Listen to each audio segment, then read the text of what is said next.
66 or 67. Anyway, since the late 60s, we've been seeing this, and we just came through a long, hot summer last year. Well, before the last election, right? To the last couple of years. And all understandable because this is just a valid a response. It's an understandable, response to the injustices that, 43, overthrow all colonial governments before I'm sorry, a cloud went over the window. Overthrow all colonial governments before native populations are ready for self government. That's true. This pertains to Africa and some others. There were, and maybe this is too dry for many people, but many of the countries in Africa were, still under the influence of the colonial governments, and they weren't yet set up uh, to be able to self govern, and that's a whole different story. I'm not going to get into the whys of that. But they wanted a destabilization effort in Africa. And this is why so many of the proxy wars between the United States and Russia were fought in Africa, because they destabilized the governments. They got the indigenous people, the local people to want to take over the governments. There wasn't infrastructure. There wasn't all sorts of reasons they weren't able to do it there. And communism and the Soviet bloc, they do extremely well in chaos, and they go in there to straighten out the chaos, and then they have their finger in there. 44, internationalize the Panama Canal. Thank you, Jimmy Carter.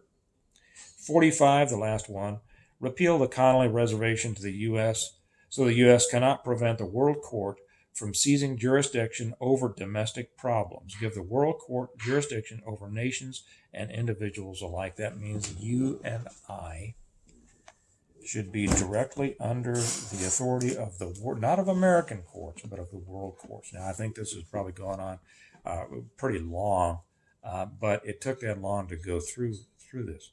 The point of this is that we have been involved in a war that most people are not aware we are. I won't even say fighting, because we haven't been fighting this war. We've simply been losing this war because the other side has been fighting it. They knew exactly what they were going to do. They had a plan to do it, and they have followed their plan, and they did it without firing a shot. This is why I encourage, my friends out there who say we need to, raise up and go kinetic.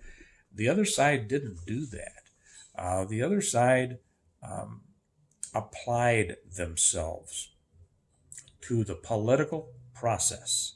They have all but destroyed our country through the political process, through legal means. The reason they've been able to do that is because the people on our side would not engage. Why wouldn't they engage? Well, most of us are too busy working. We're just trying to do what's right.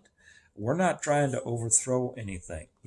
It's always those who are trying to overthrow something can do very well when the defenders of the thing they're trying to overthrow won't engage them back.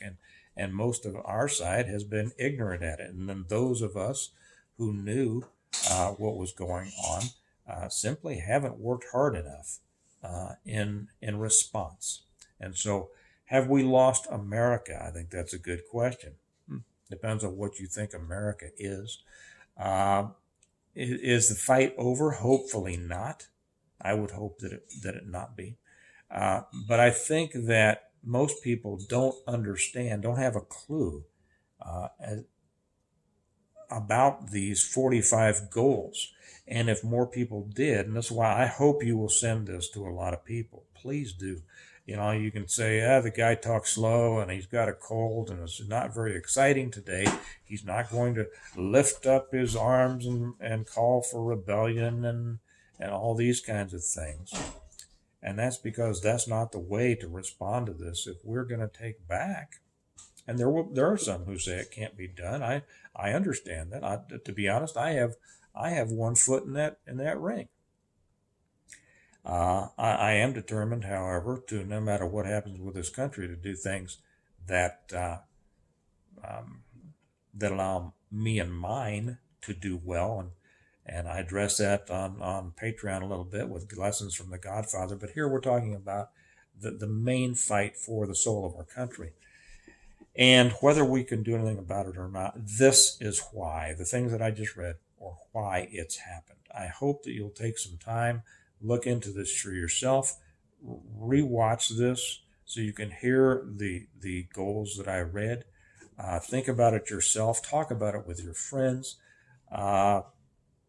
The only other alternative is just to roll over and let it happen to you. So there will be plenty who will do that and say, well, it's just too hard. And I have things on my mind. And after all, the football season's about to start. And I have much more important things to do. And bread and circuses, that's what has brought us down. And that's what is going to continue to take us down if we don't develop a unified and organized response to this, which maybe we will, maybe we won't. We'll see. But anyway, I just want to throw that out there for you all to consider, for you all to know. And I hope that you'll share it with other people, and we'll see if anything can be done about it. Let it go at that. Remember that we prepare well today in order to live well tomorrow. And knowledge is one of the most important foundational elements of preparation and how we prepare well. Again, I apologize for the cold. I hope this didn't put you to sleep. I hope it wasn't too tough to listen, except for how tough it is to listen to what they laid out they were going to do to our country, and they did. But you all have a good day, and I'll talk to you later. Bye-bye.